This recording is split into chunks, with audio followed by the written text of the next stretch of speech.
Welcome back after the break.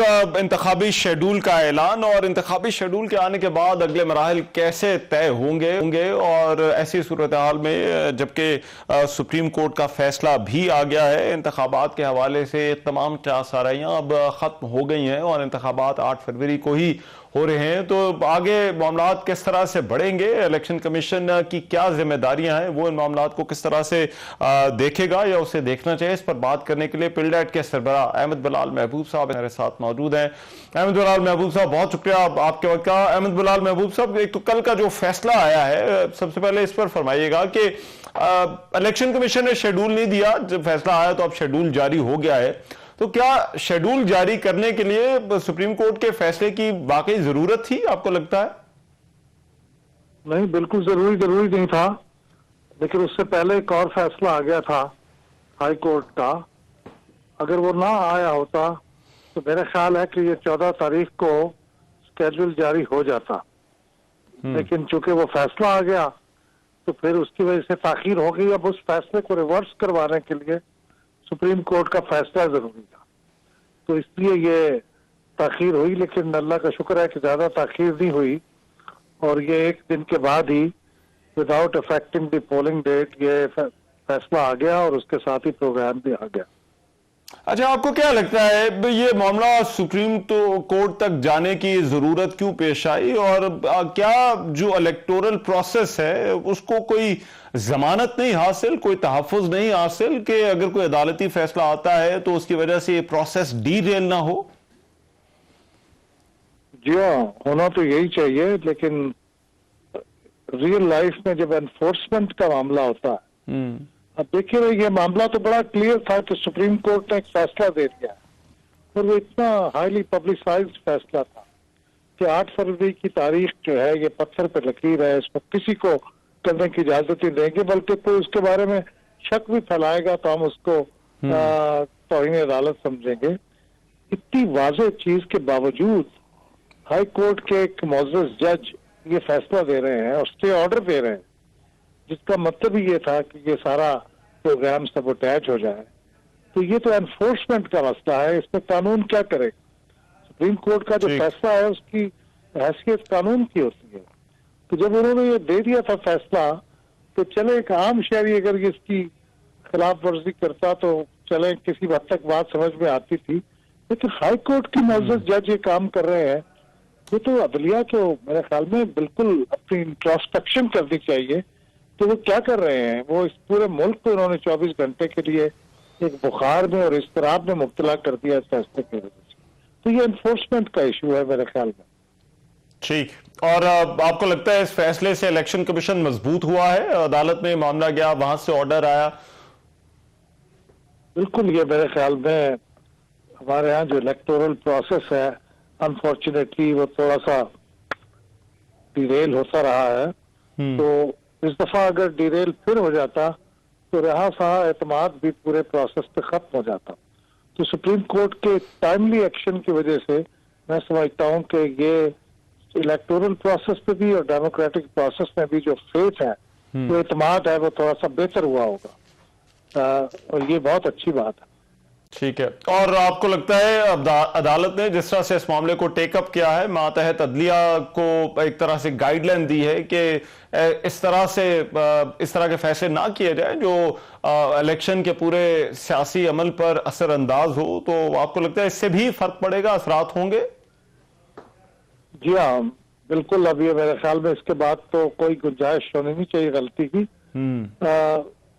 अब मातहत अदलिया का काफी रोल होगा, क्योंकि अब एपलेट ट्राइब्यूनल्स भी हाई कोर्टों ने बनाने हैं और उनकी अपीलें भी जो होंगी नॉमिनेशन फॉर्म्स के एक्सेप्टेंस या रिजेक्शन के बारे में वो उन्होंने करनी है। तो मेरे ख्याल अब सारे इस बारे में न सिर्फ अदलिया बल्कि इंतजामिया और बाकी लोग भी अलर्ट हो जाएंगे कि इलेक्शन की डेट के बारे में सब लोग बहुत सेंसिटिव हैं और सुप्रीम कोर्ट इसको बर्दाश्त नहीं करेगी कि किसी तरीके से इसको डिरेल किया जाए। ठीक है, और एक और मामला कि अब इंतखाबात के लिए जो इंतजामी अफसरान हैं वही इंतखाबात करवाएंगे।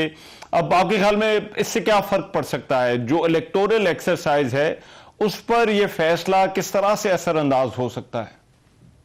देखिए, बार बार के तजुर्बात से अब हम इस नतीजे पे पहुंचे हैं कि अदलिया की तरफ से आए लोग तो भी इंतखाबात के बारे में सवालात तो उठते रहे।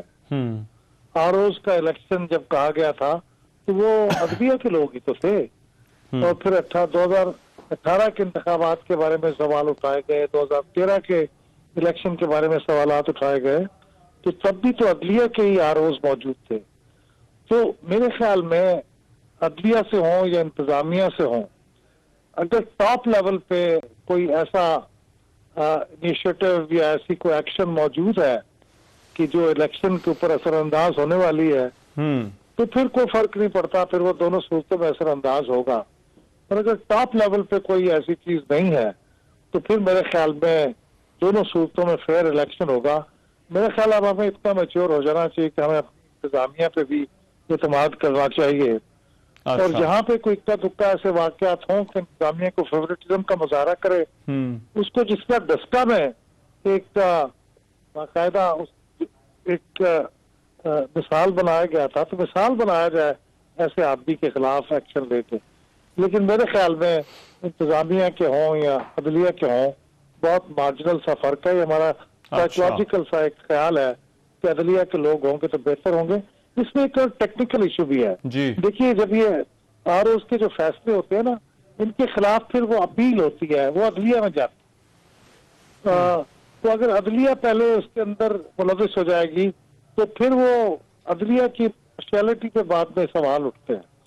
तो इस लिहाज से बांग्लादेश हो या इंडिया हो, इंडिया में खासतौर पे इलेक्शन बहुत समझे जाते हैं कि फ्री एंड फेयर होते हैं, तो वहां पे हमेशा ये इंतजामिया के लोग ही कराते हैं एज आर ओ। कभी वहां पे अदलिया के लोगों को ना कहा गया ना उन्होंने कराया। लेकिन इसमें अहमद बिलाल महबूब साहब, एक आर्गुमेंट ये रहा है कि इंतजामिया के लोगों को इन्फ्लुएंस करना आसान होता है, और पाकिस्तान तहरीक इंसाफ भी यही कह रही है कि अगर वो लोग जो उनके हवाले से ऑर्डर्स निकाल रहे हैं वही लोग इंतखाबात करवाएंगे तो लेवल प्लेइंग फील्ड जो उनको हासिल होगी वो नहीं होगी, और इंतजामिया के निस्बत अदलिया के लोगों को इन्फ्लुएंस करना मुश्किल काम है। इसको आप किस तरह से देखते हैं, क्या कोई फर्क पड़ सकता है?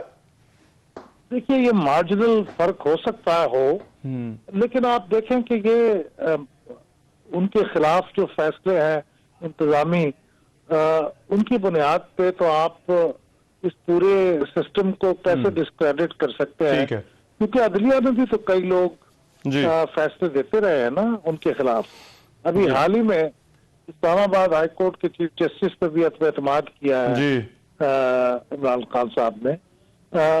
तो अब क्या अदलिया के लोग फैसले तो नाकाबिल एतमाद नहीं है ना? उनके ख्याल में वो नाकाबिल एतमाद है क्योंकि उनके खिलाफ उन्होंने फैसले दिए हैं। तो इंतजामिया भी फैसले करती है, लेकिन वो जरूरी नहीं है कि वो इलेक्शन भी पूरा रिग करे इस वजह से। राइट। लेकिन अगर रिग होगा, इस वजह से नहीं होगा कि इंतजामिया के लोग हैं, तो उसकी वजह वही है कि टॉप से कोई डोरी हिलेगी तो फिर इंतजामिया आएगा। क्योंकि आप देखेंगे जो आरोज होते हैं तो बहुत लिमिटेड से काम करते हैं, बाकी काम तो सारा इंतजामिया नहीं करना होता। इलेक्शन कराना, इलेक्शन के लिए सिक्योरिटी फराहम करना, उसके लिए वो तमाम के तमाम काम इंतजामिया नहीं करने होते हैं। बहुत शुक्रिया अहमद बिलाल महबूब साहब हमारे साथ मौजूद है। एक ब्रेक